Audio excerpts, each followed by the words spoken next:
All right, gang. Whoa, there I am. All right, gang. So today we're going to talk about two other sources or two other resources. Or we're going to talk about human resources and capital resources. And what I want you to think about is that there are always three resources that go into producing any product. Okay? You always have land or natural resources. You always have labor or human resources. And you always have capital or what we'll call money resources. Okay?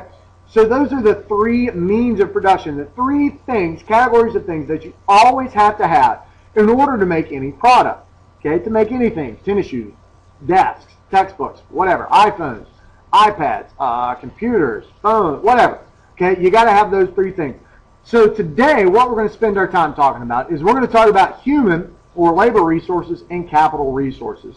Yesterday or in the last lesson, we talked about natural resources. So today, we're going to go ahead and we're going to talk about human resources and capital resources. So first of all, a human resource or a labor resource is defined as any person providing any skill, service, and that includes his or her abilities.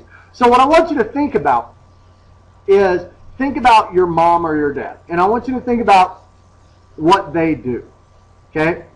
What are the things that go into the job that they do? What are the skills that they are required to have in order to do that job? That is a human resource, or that is a labor resource. Okay, those things go into labor resources. I'm a teacher.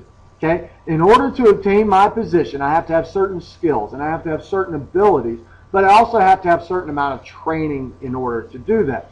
Those are all involved in human resources. When we look at human resources or labor resources of an area or a geographic region, we first of all look at level of education. And when we talk about human resources, we look at level of education. Level of education includes the number of years of schooling or the number of years or length of the training a job has to have. Now, jobs don't necessarily require schooling, but lots of jobs like HVAC, carpentry, construction, masonry, plumbing, all of those require some sort of training. Now, it's not formal schooling necessarily, but they are jobs that require training. So we look at level of education. Generally speaking, the higher the degree or the more training something requires, the higher the wages are going to be. In countries that have lots of educational opportunities, the wages are going to be higher in those countries. Conversely, or along those same lines, developed countries typically have higher levels of education, and developing countries typically have lower levels of education. Not just levels of education that are there, but limited educational opportunities that aren't quite as widespread as in developed countries. We also look at the skill that a job has to have, or the skills that a labor force has in order to produce or in order to do a certain job. Like I said earlier, teaching has a certain set of skills. Well, it also requires training, but so does HVAC, construction, and lots of other jobs require some sort of skills. Well, skilled jobs typically require higher education or more education and more training, and they also pay more than unskilled jobs. Skilled jobs are any job that requires any amount of training beyond 2 or 3 day orientation. Okay? Unskilled jobs are those that require low amount of training and are therefore often they pay much lower and don't pay nearly as well.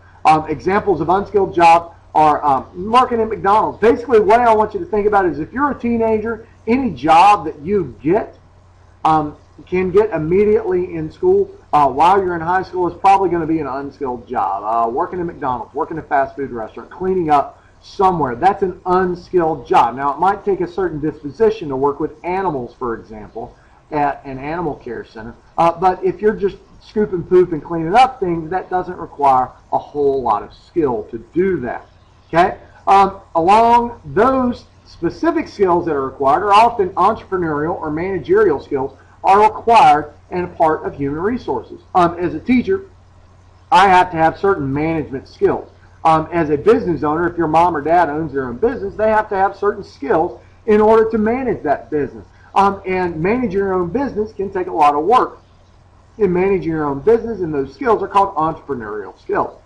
Managerial skills are the ability to manage other people and to get other people to do what you want them to do. Teachers have to have a lot of managerial skills in order to manage students and manage a classroom.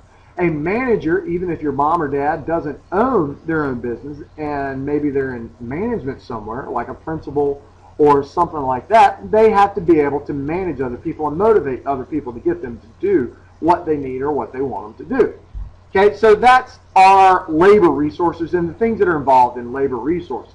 Okay, capital resources are another way I want you to think about capital resources are your supporting resources. They're not things that go directly necessarily into the production of a product, and they may not actually touch the product themselves, but they're the things that without financial resources or without capital resources, products wouldn't get made. Shoes wouldn't get made, desks wouldn't get made, computers, anything would not get made or produced. So a capital resource is any asset used to produce a good or service.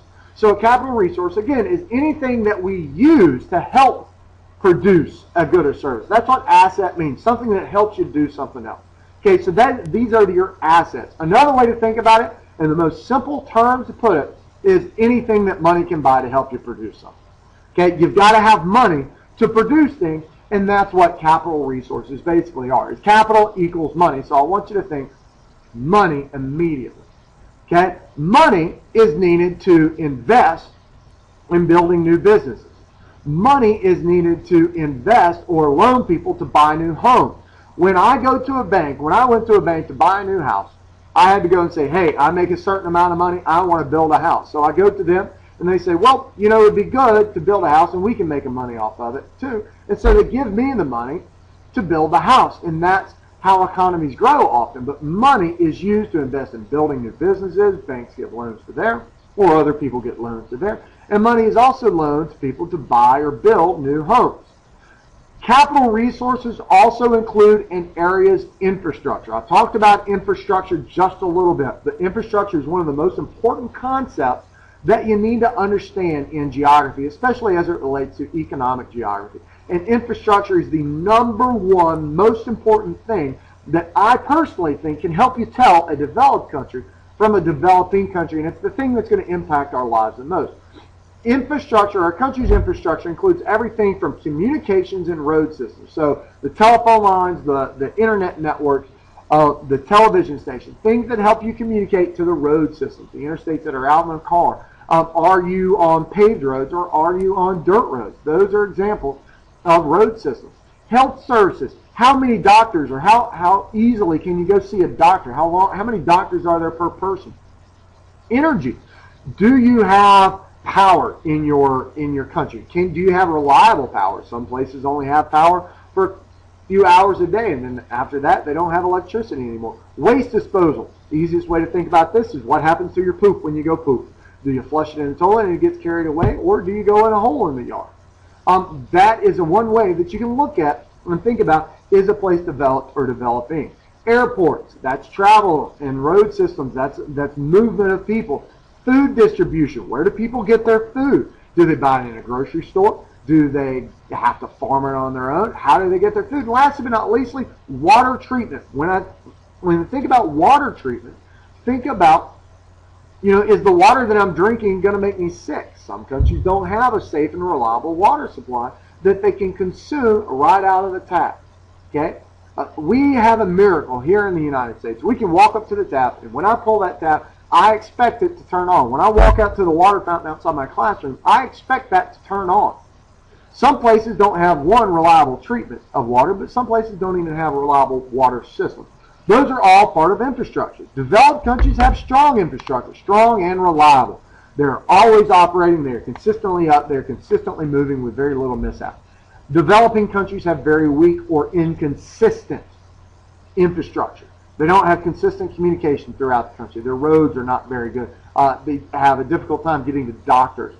Energy, like I said, electricity is not consistently provided. Waste disposal. They might have to dig a hole or a ditch that they use as their toilet. Okay? Those are all things that make up infrastructure, and all things that are indicators of a strong or a weak infrastructure or a developed or developing country. Last but not leastly, capital resources include the equipment that is used to produce any goods. In a classroom, and in fact, what I'm making this video on right now is part of equipment. That includes tools, machinery, and technologies like computers that are used to produce any goods or services. The machines that are in factories are part of capital resources. The building that the factory is in is part of the capital resource used to produce whatever it is they're producing. Okay? So in review, in order to produce any product, you've got to have three types of resources: land or natural resources, labor or human resources, and capital resources or support or money in order to produce anything. Okay? So that was a quick overview of the three types of resources. We'll finish this today and we'll review this and we'll play a little game with that in class. But make sure you understand what the difference between a human capital and a natural resource is. Okay? Have a great day, and I will see you guys later, or maybe not if you're just watching out there in internet land.